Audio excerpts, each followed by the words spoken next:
Hey y'all, today we're going to be working on a little bit of clearance plant rehab.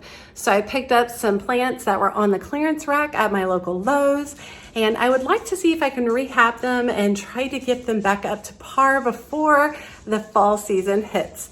As always, make sure you hit that subscribe button and that notification bell so you know when my latest videos are up.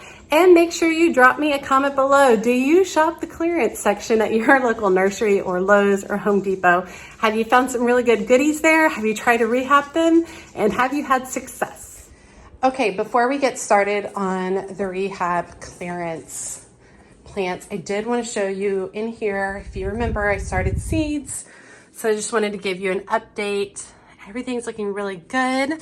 Looks like we had full germination on the Zinnia Queen Lime Blush, full germination on Zinnia Oklahoma Mix, full germination on Cherry Queen, Zinnia Cherry Queen, full germination on Zinnia Giant Double Enchantress, same with Giant Double Violet Queen, I believe. Envy did not have full germination. It looks like I have two cells, one there and one there, that did not germinate. The next one, Zinnia Giant Double Canary Bird. It looks like all except for one cell. This cell back here did not germinate. And then the Tong Ho Big Leaf Chrysanthemum. Looks like we had full germination on that. Looks really good. So let's look down low. You can see Rebecca is very tiny, but coming up. Well, it looks like we had full germination, maybe. Oh yeah, no. This one right behind there. There's that little seedling right there. We're still waiting on the bronze leaf fennel. It looks like they're gonna take a little bit longer to germinate, but that's okay. I'm willing to wait. Zanzibar, looks like we had full germination on Zanzibar. Very big, beautiful seedlings. Next, the Kale Crane Pink. That's the ornamental kale that I'm growing for cut flowers. Full germination on that. And then the sweet corn, triple crown white hybrid, full germination on that one as well.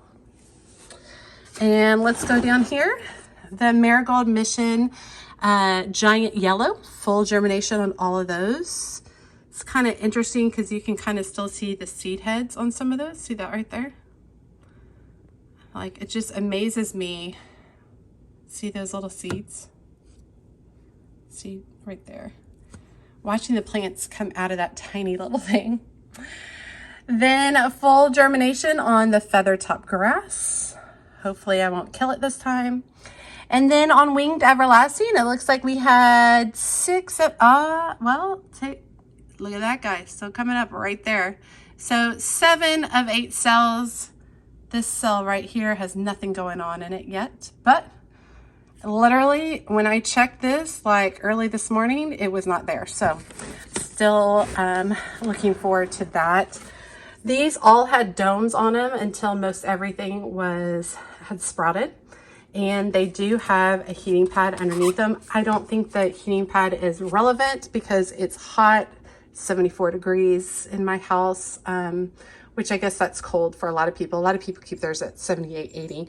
But I did want to make sure that these had a little bit of heat on them for germination. And so they are all looking really, really good. And so I'll be looking forward to getting these planted out into the garden real soon and showing y'all how everything's going. Okay, so let's talk about what I found.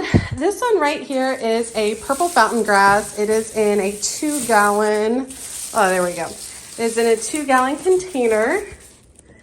So it is fountain grass, black stockings, full sun, $24.98. I got it for 60% off.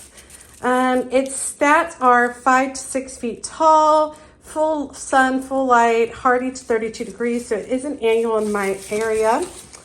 It is an award-winning black foliage fountain grass, makes an impact in gardens, retaining vigor and heat and bearing large black purple plumes in summer and fall. Leaves blush sea green. That's beautiful. And border accent, mass plantings, pots, drought tolerant when established. Obviously, it's a little bit of rough shape. So we're going to see what we can do on this. I also have recently fallen in love with coneflower. So I ended up picking up a couple of these Pow Wow wild berry coneflower. I got them for half this price, so $3.50 each, and they are Monrovia, and they don't look awesome. This guy looks pretty rough, but he still has some pliability in his leaves, so I think he's going to be okay. So I ended up getting 1, 2, 3. Yes, they're all the same. I ended up getting 4 of the Pow Wow wild berry coneflowers. So I'm excited to kind of show you how I'm going to go through the process of rehabbing these. Okay, so one of the first things I do when I get a plant that needs to be rehabbed home is I water them right away. These I actually brought home a few days ago. They've been watered. They need to be watered again. And then I keep them inside for a couple of days just to give them a little bit of break from the heat. The second thing I like to do is I like to come in on the plants and I like to do some judicial pruning.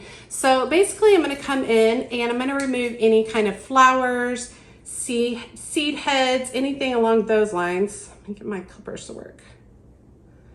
I tend to like smaller tip clippers when I'm doing pruning on plants like this, these kind of smaller plants.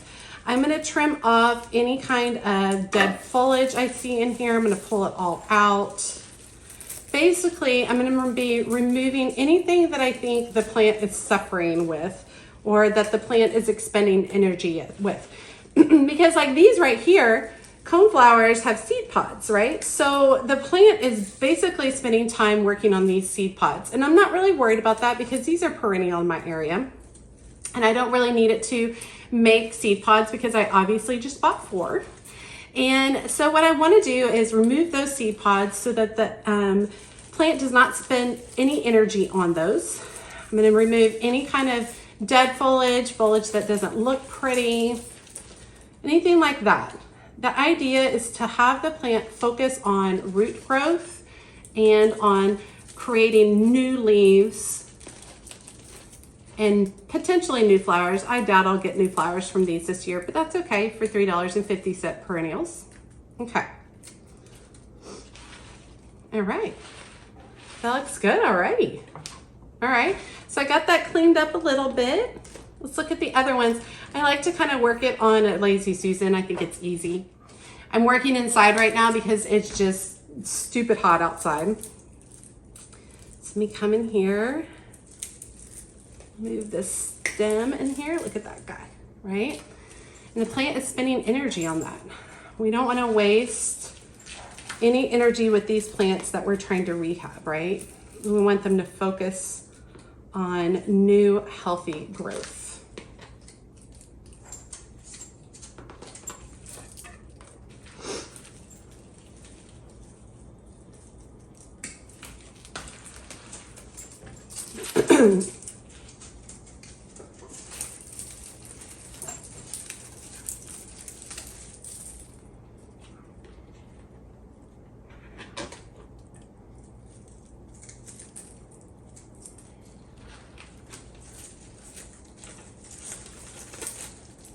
I'm removing some of these bigger, older leaves too on this one, just because this one has a lot of new growth on it.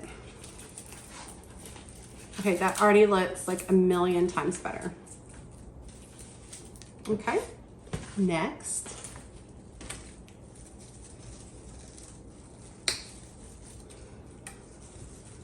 So you want to make sure you're removing any kind of floral stems, even if the flower is still pretty, but maybe the rest of the plant looks like it's struggling. You can go ahead and cut the flower. The point is to save these. Do I think that these are going to be beautiful plants for me this year? No, I do not think they're going to be beautiful plants for me this year. If they end up being beautiful plants for me this year, that would be fabulous. But I don't think they're going to be. The idea is to kind of get these in the ground and then, hopefully they'll make it through our hotter times right now and then maybe put on some new growth in the fall. We'll see. But really, it's putting that growth on for next year on these perennials. Okay, that one looks good. This one is really dry. I bet as soon as I give this guy a little bit of water, he's gonna perk up real quick.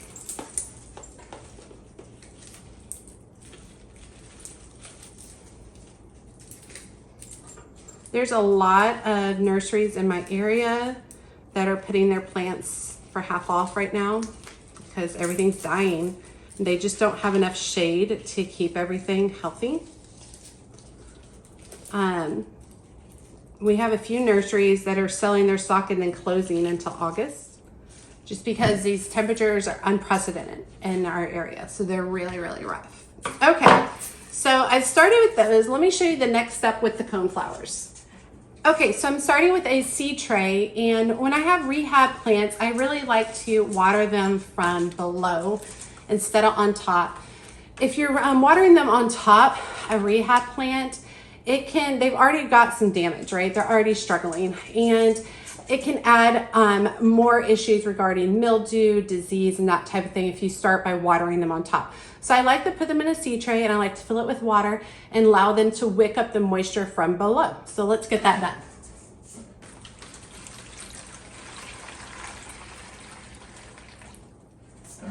Okay, and I use the tiny little snips on the smaller plants because they're more intricate and kind of harder to get into. I'm going to move to bigger snips for this fountain grass.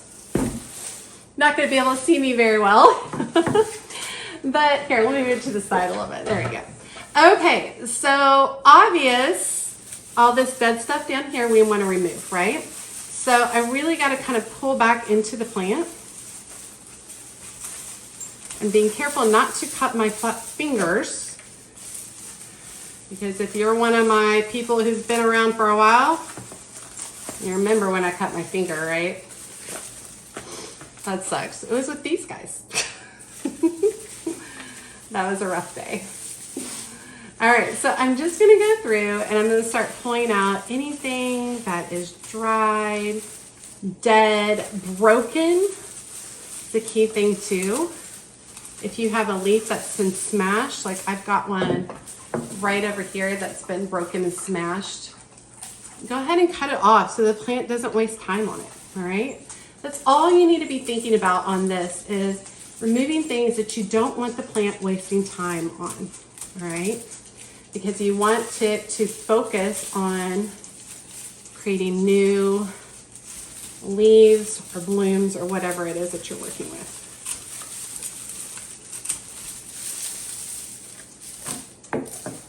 I know y'all are like, Amanda, why are you doing this inside? It's hot, real hot. And even if I was outside for just the short duration of this video, it would be rough. So I'm just trying to be safe on my current gardening.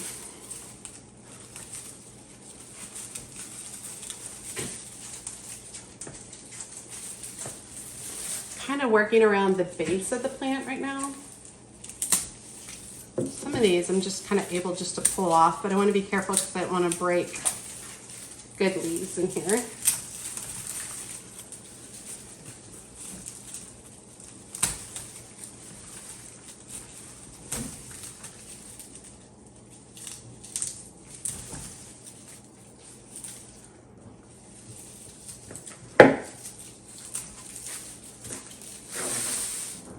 You know, y'all are like, this is a hot mess. I understand.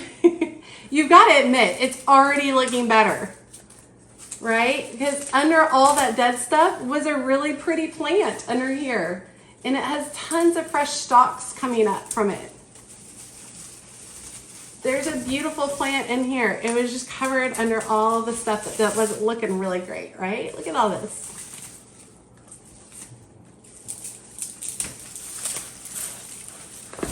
See? Awesome.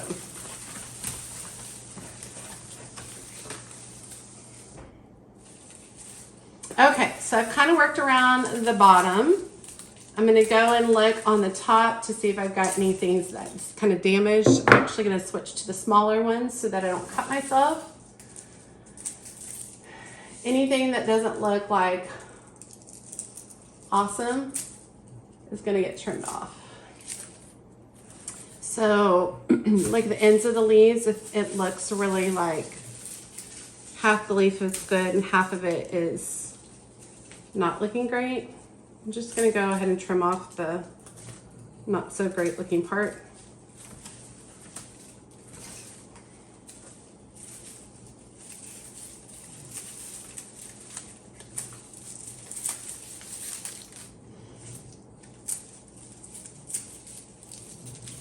See how it's already starting to perk up some too? Look at that. Maybe a lot of these dead leaves were kind of pulling it down.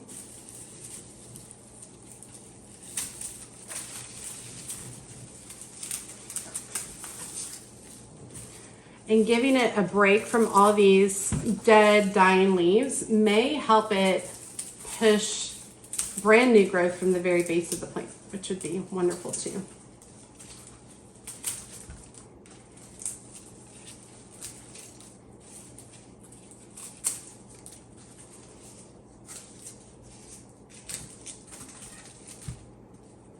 It did say from the description it should put on some plumes, which sounds pretty cool.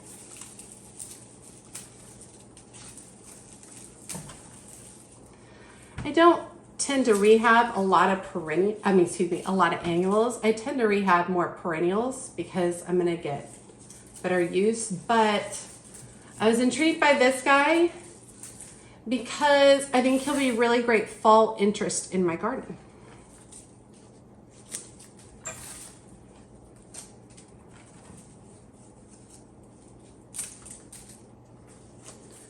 This is why the Lazy Susan is super helpful. Things like this, because it just turns, you trim. Okay. All right, so same thing with the grass. I'm gonna make room in my tray right here. Like I said, I like watering it from below. I am going to add a little bit more water because I do think that this is going to suck up more water. Okay. So that's how I start the process of rehabbing plants. One of the big things you do is when you get them home, water them right away. If they have been in the sun at wherever location are, put them in the shade, right? Give them a little bit of reprieve from direct sun or from the heat. Make sure that you water them well. After they've been watered well, go back in and trim out any dead things, dead leaves, anything that doesn't look good, seed pods, flowers, all of that is drawing energy from the plant, right? So I trim all that off so the plant can just refocus on new growth, all right? Same thing with this over here on the grass. Went back and pulled off any dead leaves, trimmed back anything that looked broken or was struggling. You can already see the plant looks completely different after that quick little rehab. And then I water them from below. So I put them in a tray like this, fill it up with water, and allow them to suck up water from below. After that, I will start moving these back outside into the shade, letting them build up a few days of being out in the heat, and then I will get these planted. So that will be a video that'll be coming up next week. I'll show you where this guy and these 4 little guys will be going in the garden. I hope you guys enjoyed this quick tutorial on how I rehab clearance plants. As always, she's a mad gardener or decorator or anything else that she wants to be. Thanks, y'all.